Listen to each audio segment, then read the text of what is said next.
Good morning, you're watching World News and I'm your host, Klaudia Czerwińska. More defense spending in the European Union and peace in Ukraine. The leaders of all 27 member states will be discussing these critical issues in Brussels today at the Special European Council Summit. We're now joined live by our correspondent Kazimierz Łysiak.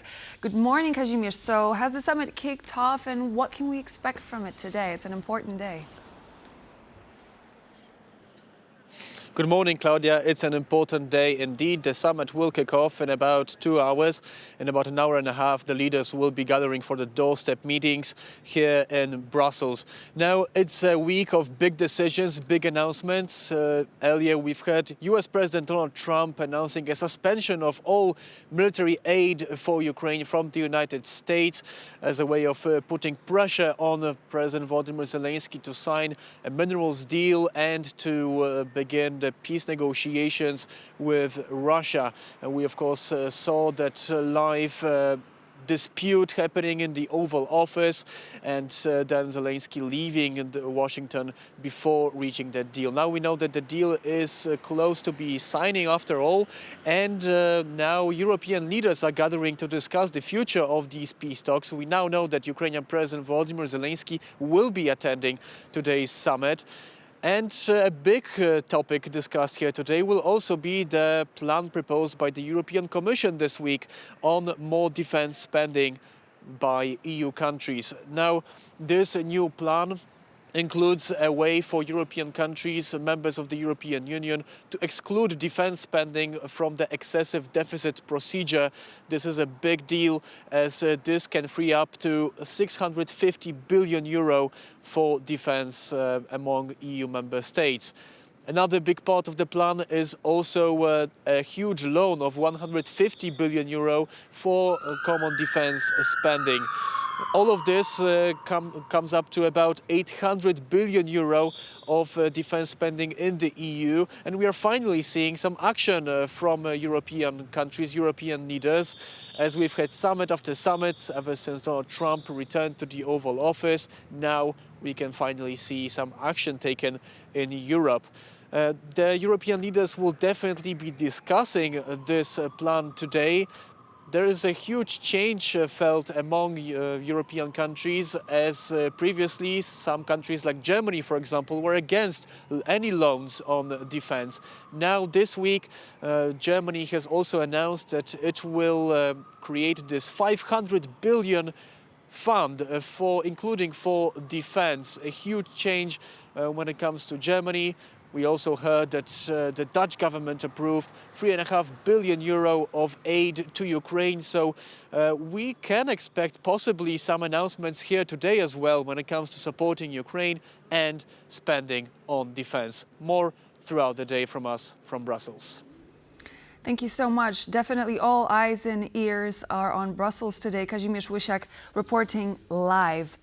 And now we're moving from Brussels to Warsaw. Polish Defense Minister Władysław Kosiniak-Kamysz is hosting his Ukrainian counterpart Rustem Umerov in Warsaw on Thursday. Our reporter Marek Steele is on the ground. Good morning, Marek. So what did the ministers discuss? Because we did in fact see a press conference from both officials. Good morning. Well, the press conference on this meeting between the Polish and Ukrainian heads of defense takes place amongst what Kazimierz has been just talking about. So the suspension of U.S. military aid, completely all aid from the United States to Kyiv. We've heard also news that the Rzeszów-Jasionka U.S. base, which is located in Poland, has been shutting because of this aid flow halting. So what Władysław Kosiniak-Kamysz, the Polish defense minister, said today was that he assured his Ukrainian counterpart of Poland's continued commitment to supporting Ukraine. He said that nothing has changed in how Poland supports Ukraine. He also said that Poland would be cooperating operations, continuing operations at this crucial hub for aid to Ukraine. And he also said that Poland would continue to train Ukrainian soldiers, which it has been doing for the past years. Kosiniak spoke about the negotiations that could soon take off.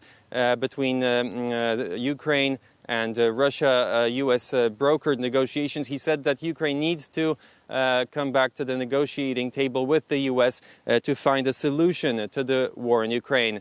The Polish defense minister also announced the new Polish aid package for Kyiv. Let's listen to what he said about this. We are starting the delivery of the 46th support package for Ukraine, worth around 200 million euros. Dialogue is crucial. We believe in discussions, cooperation and strong alliances. That's how I see the relationship between NATO and Ukraine. Kosiniak-Kamysz and Rustem Umerov spoke about cooperation in the arms industry. Władysław Kosiniak-Kamysz announced he would depart soon to Kyiv to speak about this cooperation between the arms industries of Poland and Ukraine. Rustem Umerov said that this considers not only current capacity in arms production, but also long-term projects that Poland and Ukraine could engage in. Umerov was very thankful during the press conference held with Kosiniak-Kamysz. He thanked Poland for its continued commitment to supporting Ukraine. He said that such meetings and discussions prove that Ukraine has not been left alone by its European partners. Back to you. Thank you so much. Marek Steele reporting from Warsaw. The U.S. stopped sharing military intelligence with Ukraine as part of its suspension of aid, the CIA director said on Wednesday, though several media outlets report that some information is still being sent through to Kyiv. During a television appearance, CIA Director John Ratcliffe suggested that the Trump administration is likely to lift the suspension of intelligence sharing and military aid if Ukraine's Volodymyr Zelensky continues to demonstrate willingness to engage in the peace process. Meanwhile, the nature and extent of Washington's intelligence sharing pause remains unclear. Some international media outlets suggest that the halt is selective and only applies to information that could enable strikes inside Russia. During his televised Wednesday night address, French President Emmanuel Macron announced he would open a strategic debate of extending the French nuclear umbrella to Paris's European partners. Our nuclear deterrent protects us. It is complete, sovereign, fully French. Since 1964, it has always explicitly played a role in the preservation of peace and security in Europe. But answering the historic call of future German Chancellor Friedrich Merz, I decided to open a strategic debate on protecting our allies on the European continent through the nuclear deterrent. Whatever happens, the decision has always been and will remain in the hands of the French president. Hungarian Prime Minister Viktor Orbán paid a visit to Paris ahead of the upcoming Extraordinary European Leaders Summit in Brussels. The main topic of discussions was the ongoing Russian invasion of Ukraine. Orbán announced the trip earlier this week, saying he'd talk to the French leader about the Ukraine crisis before they head to Brussels. Emmanuel Macron has held several calls with the presidents of the U.S. and Ukraine, Donald Trump and Volodymyr Zelensky, respectively, following their fiery exchange in the Oval Office that led to a suspension of U.S. military aid to Kyiv. Viktor Orbán, an outspoken Trump ally, backed the U.S. president's approach to the meeting.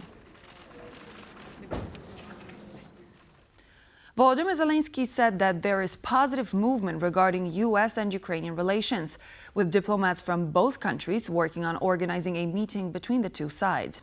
He also said that he's preparing for an upcoming EU summit, which will focus on the process of Ukraine's accession to the bloc.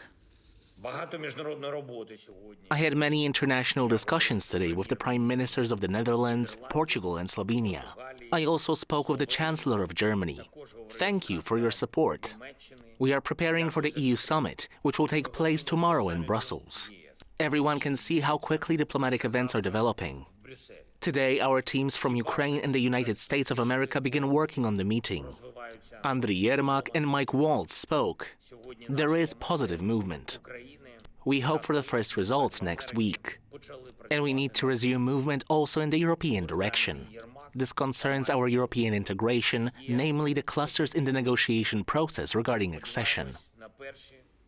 Russia continues its deadly strikes on Ukraine. In Kryvyi Rih, at least 4 people have been killed and 30 others, including a child, were wounded in an attack on a hotel. Meanwhile, in Sumy, at least 1 person was killed in a separate attack.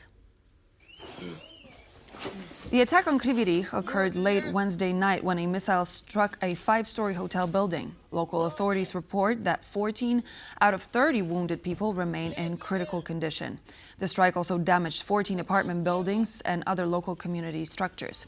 In Sumy, a Russian strike targeted civilian infrastructure, killing at least 1 person and sparking a large fire.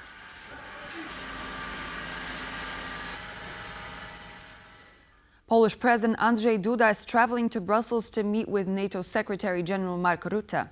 The visit coincides with the extraordinary meeting of the European Council on European defense and support for Ukraine. The meeting between the Polish president and the Secretary General of NATO also comes in the wake of Washington halting aid and intelligence sharing with Ukraine. Talking to Polish media, Duda said that the goal of President Trump is to end the war and that he would advise Ukrainian President Volodymyr Zelensky to, quote, calmly return to the negotiating table to find agreement. He also said that Kyiv will need to manage its relations with its allies and show itself as a reliable partner.